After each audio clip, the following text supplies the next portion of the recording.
The 2014 commencement speaker was recently selected, but we'll tell you why students didn't get a voice in the selection process. And after getting a surprise fee for parking, the Buckeye Village community is holding a protest. And you may not see many geese around the Olentangy River anymore. We'll show you how they're getting scared away later in the show. All that and more coming up right now.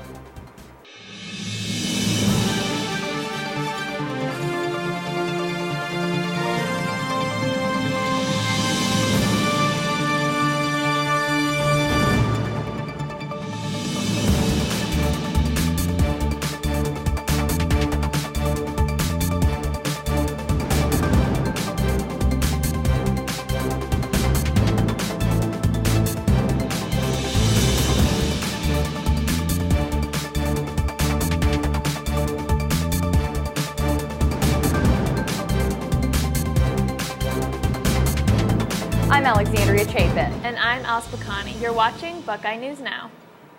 It was recently announced that Chris Matthews of MSNBC's Hardball would be the 2014 commencement speaker. But unlike past years, students didn't have a voice in that decision. Alice Buckeye tells us why.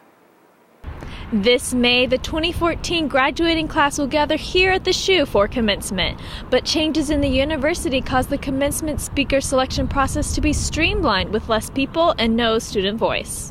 In an email to Buckeye TV, Amy Murray, an OSU spokeswoman, said that due to time constraints and leadership changes, there was no speaker selection committee this year.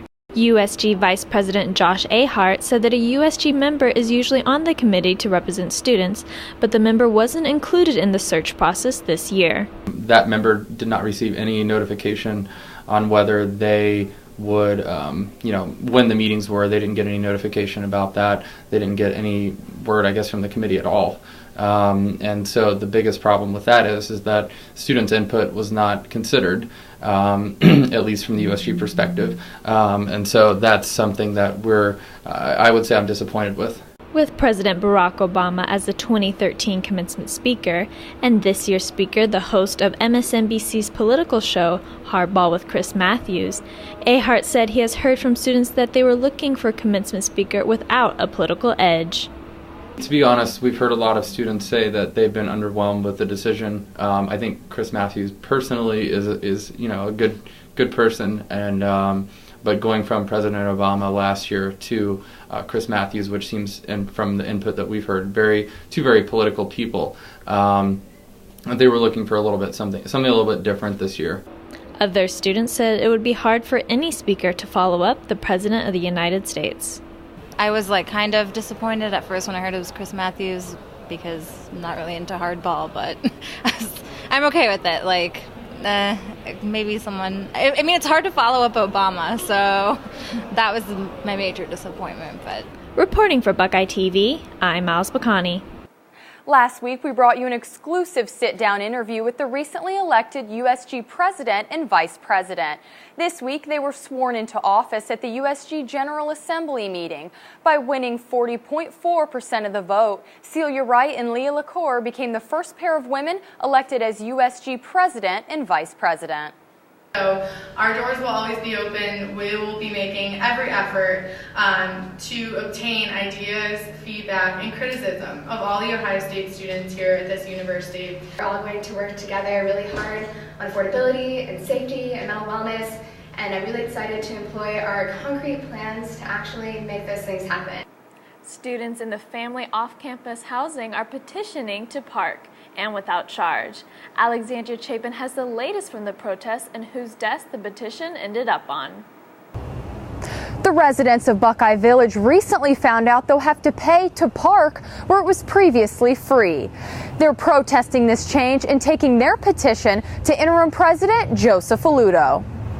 These students and their families caught a bus headed right for interim president Joseph Alluto's office, with 300 signatures against new parking fees of $402 to $620. I think we had a really good turnout today, considering the weather is so cold and we have a couple families and children, and really show the spirit of a community. And I think Yeah, although the parking issue is a concern for us at the moment, but based on that events, we were able to assemble a great community together to fight over this thing together. Residents were notified by email about the change last month, which said parking no longer will be included as part of the Buckeye Village contract. The residents filed into Bricker Hall to present their petition. Although Aludo was not there to accept the document himself, Ohio State spokesman Gary Lewis accepted the document from the group. So if you want to go ahead, can you give this to him? Thank you, sir. So this is our petition from Buckeye Village. We have 293 signatures, and we really hope that the university we know that you're listening. We really hope that you will positively respond to our concerns. Okay. I know that Dr. Ludo had promised to provide a response by tomorrow, so we'll have that sometime tomorrow. Awesome. Okay. And I hadn't shared that because I didn't want to. Okay. But we are expecting a response sometime tomorrow, and I've heard it's going to be a good response. So we shall see. Okay. Thank you very much. Absolutely. Thank you, sir. And Aludo did respond to the petition, but not exactly how the residents had hoped. The cost of a parking pass was lowered to $150, but rent is set to increase by $10 per month starting in the 2015 to 2016 school year, according to an email from Aludo.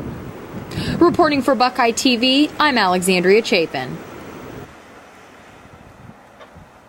Mackenzie Bart joins us next with a quick look at some weather facts for Columbus that may surprise you. Mackenzie? Thanks, Alex. The sudden whiteout this week bumped us to the second snowiest winter in Columbus on record, with 54.3 inches of snow. That's more snow than Fairbanks, Alaska received this year. Will the snow continue? I'll have your full weather forecast coming up later in the show. A man who was arrested for public indecency and criminal trespassing at the Thompson Library earlier this month has now recently been banned from all OSU libraries. Police were called after the 59-year-old man was seen exposing and touching himself inappropriately. According to the Ohio State Police report, the man was recognized as having been previously arrested for criminal trespassing and breaking and entering at Ohio State. A witness called our agency to report seeing some inappropriate sexual conduct occurring in the main library. Our officers responded to that area. The witness was able to point that suspect out, and we ultimately made an arrest.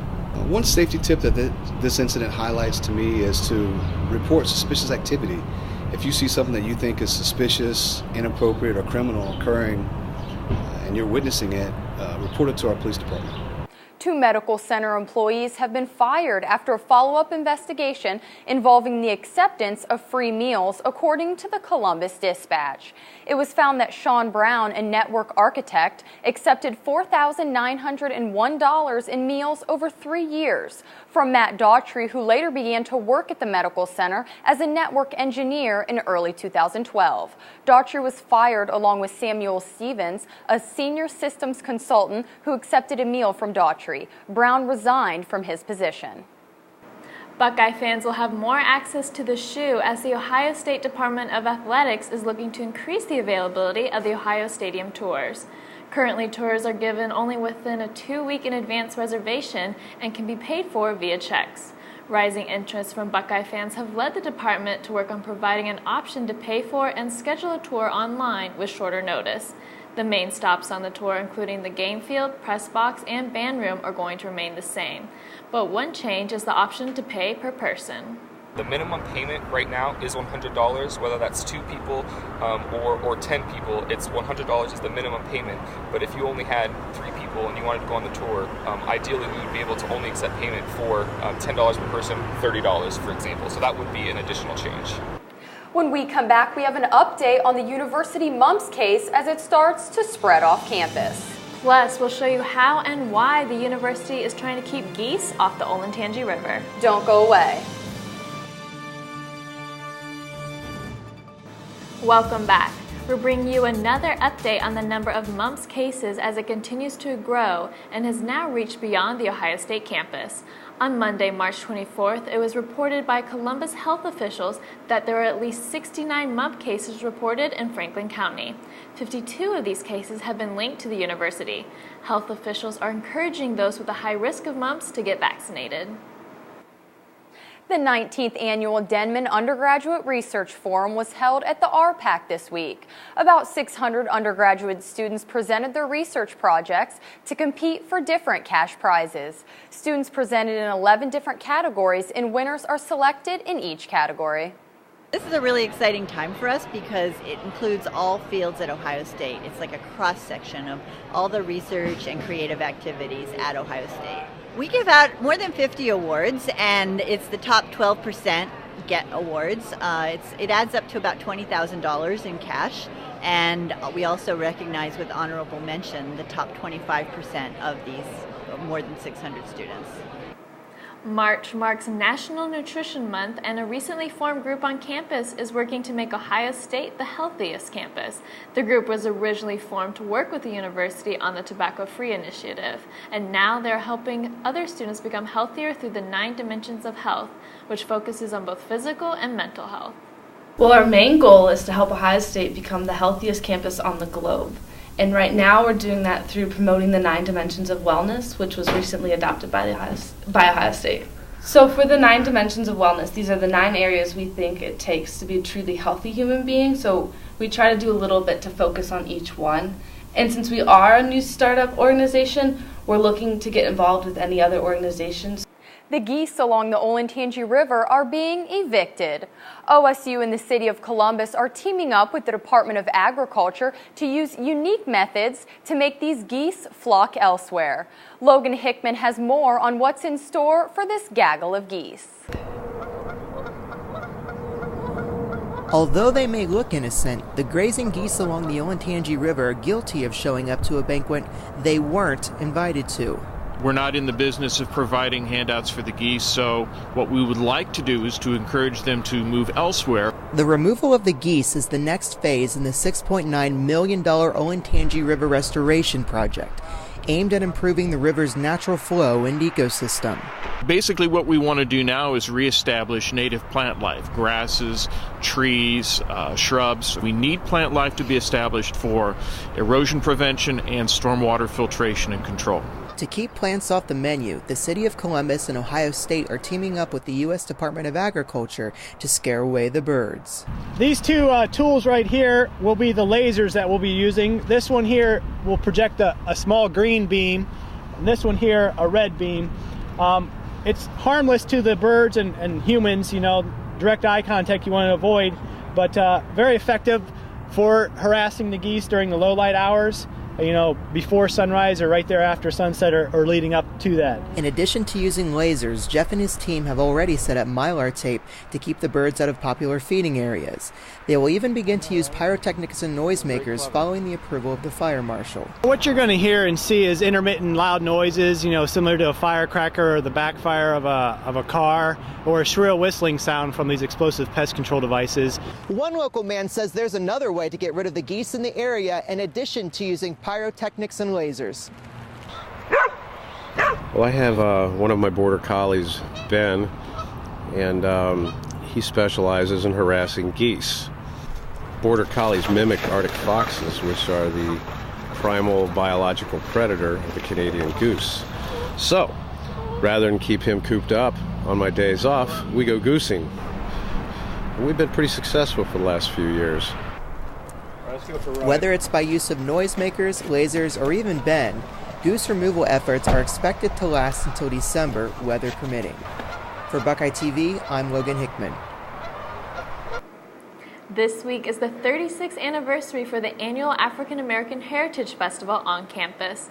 The 8-day festival was centered around the word Imara, which is Swahili for resilience. The theme Resilience, Conquering Adversity and Claiming Legacy was incorporated throughout the festival.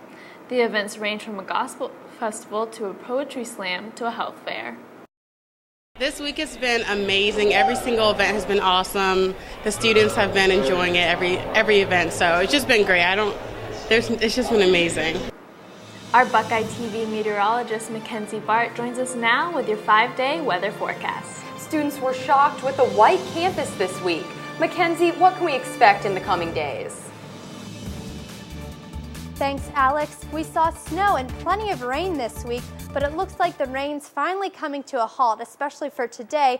The rain will finish off around 10 a.m. in the morning, temperature of 49 degrees. As you see by the afternoon, we're changing to mostly cloudy skies, a temperature of 58, winds from the west 9 to 11 miles an hour. Then by nightfall, still mostly cloudy skies, a temperature of 53, winds from the north 3 to 6 miles an hour. As we take a look at our radar, you see this band of rain that is just pushing out of our area, now pushing off into the east. There is a possibility for another of these bands to come through on Saturday, and we could also see some snow with that. As we take a look at our surface map, we see this low pressure system and this cold front that's taking over that warm air we saw and leaving us for that chance of precipitation. For Friday night, we're looking at a low of 38 degrees, mostly cloudy skies, winds from the north 3 to 6 miles an hour. And then for tomorrow, a high of 46, some showers, chance of rain at 90%, winds from the northeast 8 to 11 miles an hour. Now let's take a look at your 5-day forecast. Saturday, a low of 30 degrees, seeing the possibility of some snow showers later on Saturday night. Sunday, high of 54, low of 37, and as you see, we have this trend of mostly sunny skies continuing us for the rest of the weekend and into next week.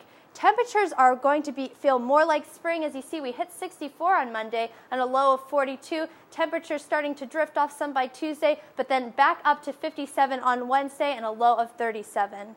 I'm meteorologist Mackenzie Bart. That's your Buckeye News Now weather update. Back to you guys in the studio. When we come back, we're joined by our sports director, Franz Ross. He's bringing you the full campus sports update. Don't go away.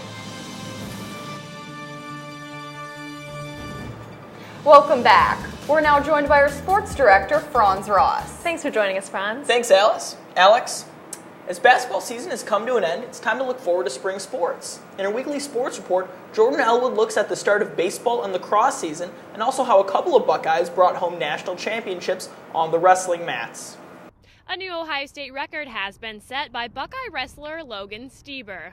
He now has his third consecutive individual national title, the most national titles in OSU wrestling history. The redshirt junior also has 3 Big Ten titles. Stieber won his third national title on Saturday, defeating number 4 seed Devin Carter of Virginia Tech 10-1. Although the collegiate season is over, Stieber plans to prepare for the U.S. Open.